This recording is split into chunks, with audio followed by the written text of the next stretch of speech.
I'm Nick Westergaard, and this is On Brand, helping you tell your story.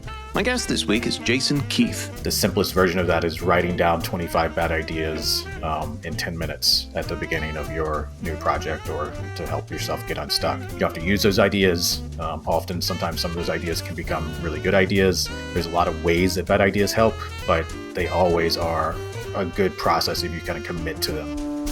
Jason Keath is a creativity keynote speaker, digital strategist, and co-founder of Social Fresh, a long-running marketing conference and agency trusted by brands like HubSpot and Anheuser-Busch. A pioneer in paid social, Jason launched some of the first Facebook ads back in 2004. He's also the author of The Case for More Bad Ideas, where he makes a compelling case for embracing messy thinking to spark better ideas. My interview with Jason Keath is coming right up, but first.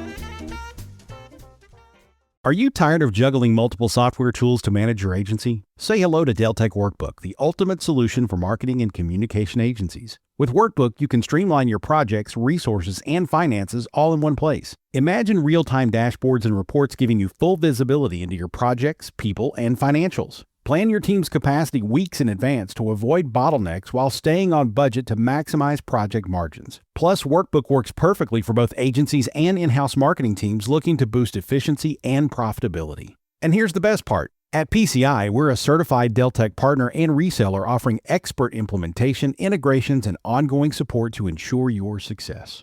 Want to see how Deltek Workbook can transform your operations? For a free consultation, visit pci.us/podcast today. That's pci.us/podcast. Quick question. How confident are you that your content actually connects in every market? If you're guessing, it might be time to check out Phrase. Phrase is the industry-leading AI localization platform that helps you deliver content in multiple languages without losing your tone, your message, or your mind. It automates the manual work, slashes review time, and gives you real data on what's working where. Brands like Uber and Zendesk trust Phrase to scale their content across the globe and get it right every time. If you're serious about reaching more people and driving better results internationally, head over to phrase.com/MPN and take a look.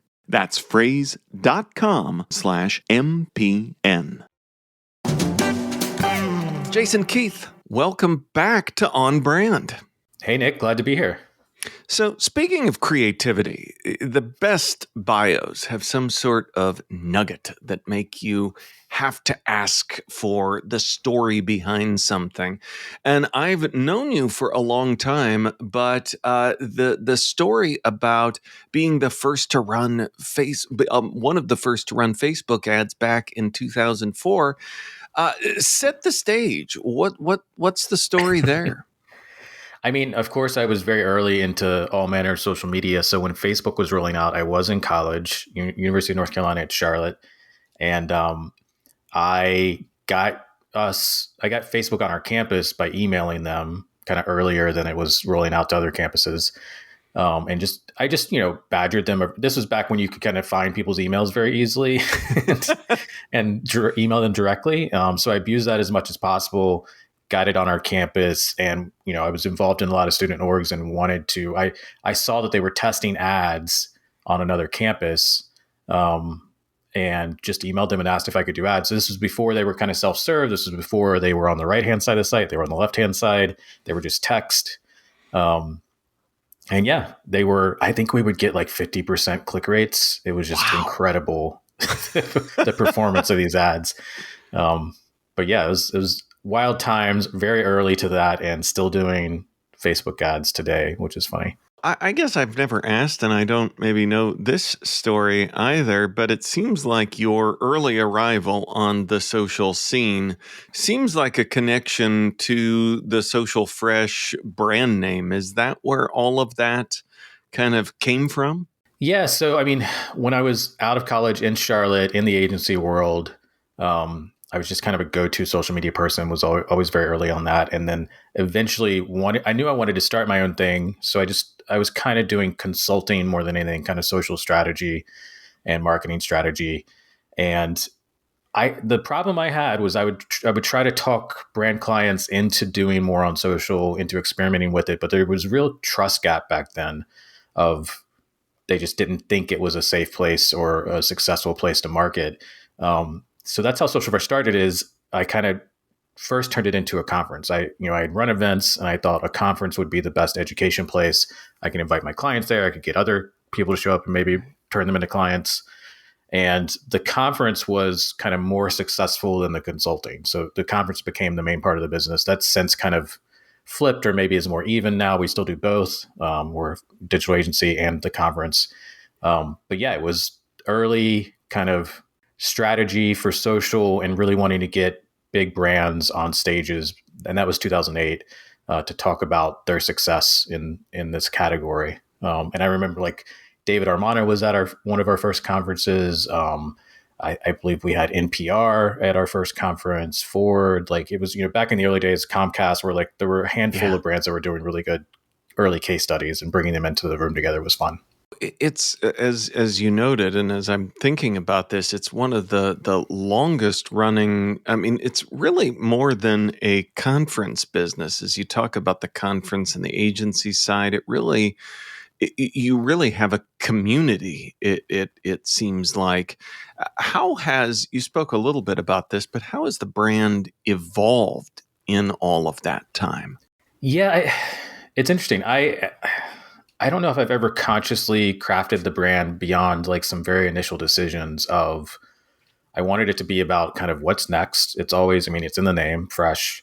And I wanted it to focus on kind of the kind of democratic tools that were evolving at the time for marketing. So when digital became social, that was very clear that this was going to broaden out to include every person in the world in your marketing scope.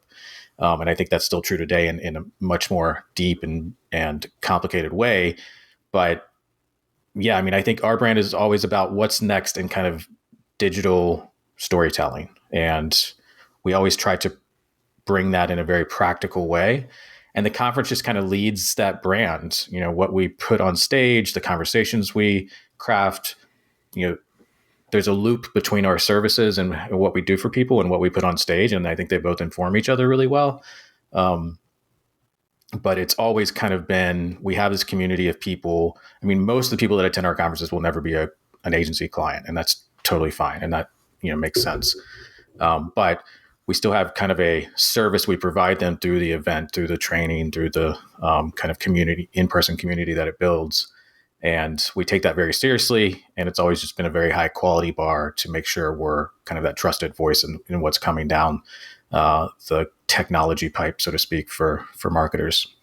So, in speaking of like what's next in technology on the tools side of things, and really looking at the evolution of social from democratic to a little more advertising based.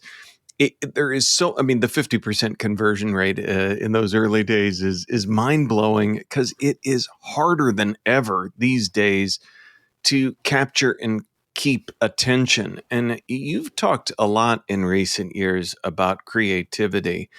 And I was really excited to see the title of your new book, The Case for More Bad Ideas. Talk to me about that case and why we want more of them.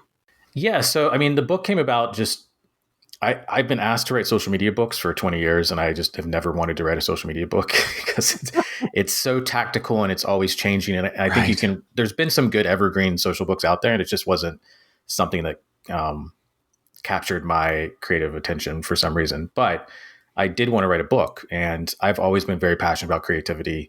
I've studied it for my whole career. I've, tried to perfect my own creative process. I've taught creativity. And my big thing is we don't teach creativity. I went to art school. I came up in the agency world. Nobody in either of those situations ever sat me down and said, this is how you have a creative process.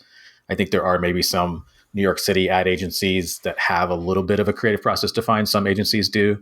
But even then, if you really drill down into it, it's not super repeatable, and it's not usually well researched. And And there is some science to it. There's a lot of art to it. I wanted to write a book that took all of my research, all the scientific studies I've read, all of my personal experiences, all the case studies I've come across, a lot of interviews I've done, and really just be honest that creativity is weird and it's counterintuitive. It is a process that can be perfected, but you kind of have to personalize it. Like I'm giving you more of like a menu of items that you can choose from in the book, not necessarily like a 10-step process that's going to work for everybody. But you can pick and choose the things that really work for you. And I think often those things we second guess them because they're too simple, or we second guess them because they feel like the opposite of what we should be doing. Bad ideas is one of the core ones, and I think really represents the philosophy of the book, hence the title, but it is also kind of the biggest chapter in the book. And one of the best shortcuts I've ever seen in my life is just starting your creative process with bad ideas. And that could be the simplest version of that is writing down 25 bad ideas in 10 minutes at the beginning of your new project or to help yourself get unstuck. You don't have to use those ideas. Sometimes some of those ideas can become really good ideas. There's a lot of ways that bad ideas help, but they always are a good process if you kind of commit to them. It feels a little weird at first. And we do a weird human thing where we also try to find like the worst bad idea or like the best bad idea. That's like what almost every person will try to do that, and it'll slow them down. So I gave you some tips and tricks on how to do it and, some guidelines, but there's a lot of little interventions like that I think really help people perfect their own personal creative process. I wonder if there's something too that is like a secret unlock behind the scenes in our heads. If we frame it as a bad idea, this is a bad idea, then because we are often especially as we get older, as we get more advanced in our careers, we have a lot of answers of what won't work or what we think won't work. And it can be a barrier to keep us from trying new things. So I'm curious just about that permission of, the permission that it gives ourselves to try something that we might not have otherwise tried before. Yeah, I mean, it definitely is a permission thing. It's easier and quicker to come up with bad ideas because there is less pressure. It's also a fun thing. Bad ideas are more interesting and more fun. So you kind of build momentum with that energy. And it's also, the brain cannot come up with a bad idea without knowing what a good idea looks like. So you're kind of broadening the scope of what you're thinking about. You're creating kind of more connections that may be like weird ideas or lead to more discussion, or there's a lot of ways that broadens and kind of opens the mind. But yeah, and often some bad ideas just really end up being good ideas. One of my favorite examples is Lin-Manuel Miranda's Hamilton show. For the first year, everyone he told really did not think it was a good idea. Like genuinely, everybody thought it was a terrible idea for a Broadway show, and now is the most successful of all time in many ways. So not every bad idea is going to be there at the end of your creative process, but sometimes you just need to champion an idea and develop it with the right person to get it across the line and find out if it's really good or not. On Brand, we'll be right back after this. Why does the United States pay higher drug prices than other countries? Because America's the only country in the world where 340B hospitals mark up drug prices and PBM middlemen charge billions in hidden fees. Meanwhile, Americans subsidize the research and development for new cures. Other countries benefit, but don't pay their fair share. Crack down on the middlemen. End the free riding. Lower drug prices. Go to balancethescales.org to learn more. Paid for by Pharma. Now, back to the show. So, one of the things that I think really stands out about Social Fresh events was something you mentioned earlier, was all of the case studies from brands. With bad ideas, is there a brand side Hamilton that you like to point to or talk about in the book? As far as like creative brands out there, I think, grabbing one of those bad ideas that maybe shouldn't work. I mean, so one of the examples from the book is Spotify's Thank You 2016 It's Been Weird campaign, which was a billboard out of home campaign they did where they took really personal like music listening habits. Like you played It's Getting Hot in Here 1,000 times. Like that was clever. They're just really clever copywriting mixed with the data of individual music listeners. And it was a huge campaign for them. That initially was shot down by their creative team because people just thought it was weird, which became the name of it. But the creative director there I interviewed, and he kept it around. And, he put it kind of in a top drawer and came back to it and realized that he wanted to see if he could kind of champion it similar to Hamilton and make it into a good idea. And the main way he convinced his team was just actually putting some mock-ups together and showing them his vision a little more spelled out, showing instead of telling. So I think that kind of keeping bad ideas around, developing them, kind of making your case more, I think that's a good lesson. Some other just brands that are impressive to me lately, I think Crocs is doing some interesting things, mainly on the product side, but I mean, their marketing is really cool too. MasterCard, I always point to MasterCard because especially on the branding side, like they have kind of perfected Sonic branding. Like their Sonic brand is just so iconic. They put it at point of sale. So when you're checking out with the MasterCard, you hear it in their Instagram, you hear it in their TV ads. And they've also now developed a haptic version of that. So if you have your phone on silent, it'll play kind of the vibrating feeling of their Sonic branding, which I think is genius. Another one that makes me think of is New York Times. I think New York Times, again, this is more product. I mean, I think they're a great brand, but what they've done with their games and their cooking, like I think half of their visits to their website are games and cooking, not news, which, if you're a journalist, maybe that bugs you a little bit. As a business, as a brand, that's just a genius product move. So yeah, I mean, I often get into the product side of it. I think that is a big part of brand and can drive more than we think. As we were talking about Social Fresh Out, like the product of the conference has driven the brand more than anything. So I think that's an important perspective to have, is how your product is driven and created and really is a large part of your brand story. Yeah, I feel like that might be if the New York Times did a Spotify rewind of here's what you came here for, it would be recipes and specifically the gumbo recipe from the New York Times cooking that I hit pretty hard. So as we talk about framing bad ideas and the permission that gives us, I wonder, does that extend to reframing failure or friction in the marketplace? I mean, so bad ideas, when I talk about them, are the beginning of the creative process. It doesn't mean you want a bad idea at the end. I mean, again, some of them may last till the end. Like I'm not a fail fast necessarily purveyor, but iteration is important, right? In the creative process, like the creative process largely is iteration. I think the way I think about it is scale. Like creativity is work. To come up with really good ideas, you kind of have to put more ideas out there, and that's scale. The larger scale of ideas you put on the page, fashion designers will often sketch hundreds of dresses or outfits for every one that makes it onto like a runway. Right. Logo designers are the same way. Ernest Hemingway rewrote the end of one of his books 39 times to get the ending right. So this iterative scale approach is very important, but it does happen in two ways. One is iteration, which is getting better by doing a task over and over, or getting better by refining a product or a creative output over and over. Another way is just coming up with a big list at the beginning. That's kind of the ideation scale. Both of them are important. They're related, but often there's a magic number there that's kind of a 50 to 1 or 100 to 1.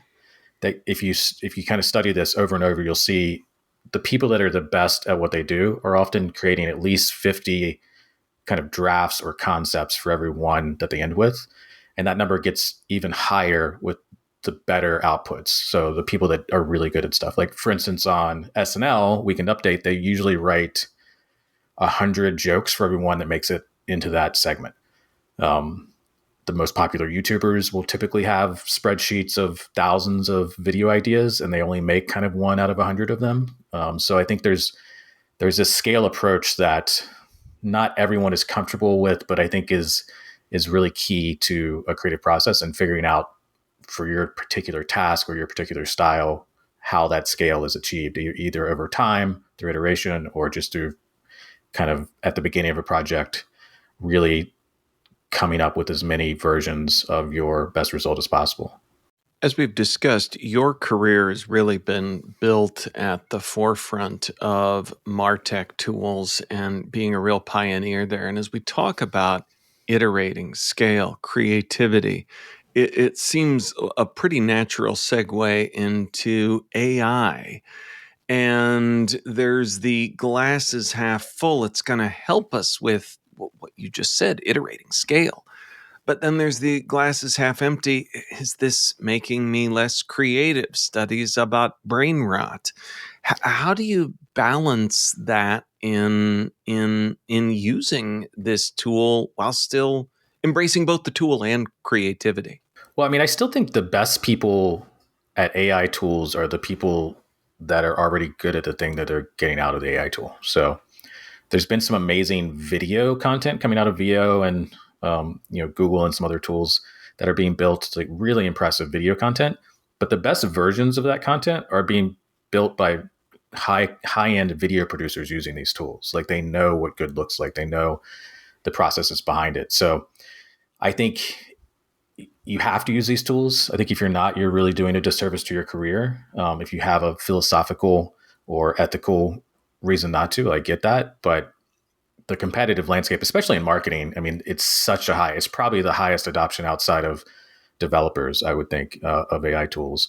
And I just think it's really important that you're experimenting and leading in the space. I do think people should be reticent to kind of we can lay off half the team now because we're producing so much. I think that's going to backfire. And I do see some brands making those moves. Yeah. But I think you're going to see a lot of people experimenting in a lot of different directions. For me, it's kind of you have to weigh the human and the machine with the same weight, meaning the people that are best at their craft are going to get the most out of these tools. So if you completely give up on your craft, you're shooting yourself in the foot. And writing is especially the key here. I think people are using it too much for writing. I think it's a great writing tool, especially if you have certain weaknesses in your writing. It can help you, whether that's editing or I get a little too verbose sometimes. So, helping me shorten a sentence is a very great aspect of it that I think I lean on in a good way. And it has actually made me better at doing that on my own. But if you're not investing in that writing ability and writing on your own and you're giving up on that skill's going to go away and you're going to suffer for it. So I think that's very important. But I do think these tools can be more creative than I expected them to be. I've experimented with prompts around creativity to make them even more creative. And I think the key AI gets really good when you give it kind of a human process and a human expert process to go through and perfect it with the tools. And I've been very impressed by how I think one example, I have a creativity AI prompt I've perfected for ad copywriting. I do a lot of ad copywriting. I think I'm very good at it. It is better than me after I've worked with it for quite a while. It is better than me and about 1,000 times quicker. So it's, could it be that good without me teaching it my creative process and so on and so forth? No. I mean, eventually somebody has to teach it, right? So I think finding those use cases, perfecting it, and kind of making sure you're keeping both sides of that equation, investing in both sides of that equation are where my philosophy is today. With the caveat of I reserve the right to change my mind at any point because it's such a it's such a fast moving space. I'm trying to develop my own app right now, just as a test, kind of a personal app using Replit and some AI tools. And I think that experimentation is really important for everybody. So as we talk about investing in both sides of that, I think the AI piece is obvious. It's easy to see, and it's increasingly everywhere. But in terms of investing in your own creativity, I was curious. I'm really excited to read your book. In your work, researching, because like you said, we're not taught how to be creative anywhere. I went to, it was a theater arts major. and yeah, there's not a creativity class. So in looking at the landscape outside of your own book, what's kind of your go-to touchstone on a book on creativity? I don't know if I can answer that because I've intentionally not Avoided read creativity books because I knew I was going to write one. I've been working on this book, or researching it rather, for probably 2 decades.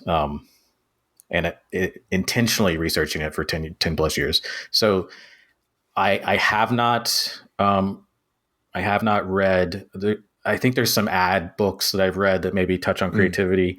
I think if you go back and you read anything from the people that started Ogilvy, like there's several founders of these agencies back in the 30s, they essentially invented brainstorming as their creative process. That's kind of the only creative process we all know, and it's imperfect and it's often done wrong. But I do think some of their thinking and some of their process is very helpful. That's probably like the biggest source of kind of creative process out there in the world. But a specific book on it, I haven't read. I will say, for me, my favorite thing these days is finding creators on TikTok and finding creators on maybe Substack or similar writing platforms. I think the amount of just output of creative content out there in both of those channels and everywhere online, but those are like 2 central places I find just a lot of talented people. That's where I get a ton of inspiration. And where it reminds me of early days of Twitter or early days of kind of the blogosphere, where there's just a lot of people sharing really smart, intelligent takes on everything you can think of. So those are my main sources of inspiration. I will say we are reading The Art of Gathering book, which is a book written about kind of events and bringing people together in person and in-person communities.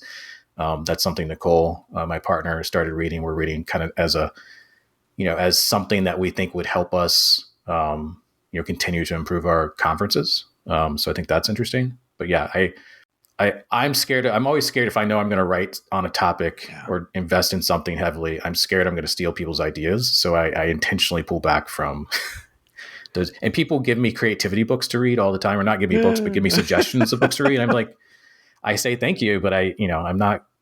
Maybe I can now, but I still have. I'm probably going to write 2 more books on creativity I have in my head. So maybe in 10 years I'll be able to read them all and give feedback. Awesome. Well, that answer, as you can see, made me smile. It's now my turn to get to ask you, Jason, for a brand that has made you smile recently. Yeah, when you asked me this, my first thought was YETI, and I'll give you 2. And again, product side for me, but their Camino bag, which is like this very deep, sturdy bag with tons of pockets and everything. I love their Camino bag. Their products just bring so much joy. They're just so high quality, durable, well designed. As a design art major, I appreciate great design, and that bag is just a very cool product that I've always loved. I feel like I need to have a few more of them. Actually, it's a great pool bag. It's a great like road trip bag. And then we also picked up a couple of their YETI 10-ounce tumblers. And it's just, we've had these like cooler tumblers before, whether you're taking a beverage to the pool or you want to keep like a tea hot for a little bit longer. I've had other versions of that, and they just always feel cheap and not great over time. And these YETI ones, they just feel like another level up of quality and design. So I think YETI, I think their marketing, I think they started as a company that's just pure product, we're going to have 4 times the quality of anybody else. And that was their brand. And today, I think their marketing has really started to level up to the kind of same performance as their product. So I think that's been an interesting journey to watch. But yeah, they're such a good company. Where can folks go to learn more, Jason, about who you are and what you do? Yeah, go to my newsletter, which is morebadideas.com. I write about bad ideas and creativity and marketing there. You can find my LinkedIn there. And you can also, I mentioned this briefly, but I just created 5 creativity AI prompts. They're all marketing use cases. And if you sign up for the newsletter, you can get those for free. And start experimenting with them. I've been having a lot of fun with people testing those and giving me feedback, so we keep improving them. But yeah, moreaboutideas.com. Awesome. Well, we will link up to all of that in our show notes, which folks can find at onbrandpodcast.com. Jason Keath, thanks for being on brand with us. Thanks, Nick. On Brand is part of the Marketing Podcast Network. If you like what you're hearing, if we've made you smile, you can always listen free on Spotify, Apple Podcasts, or whatever your favorite platform may be. And please take a moment and rate and review the podcast to help others find the show. Until next week, I'm Nick Westergaard, and I'll see you on the internet.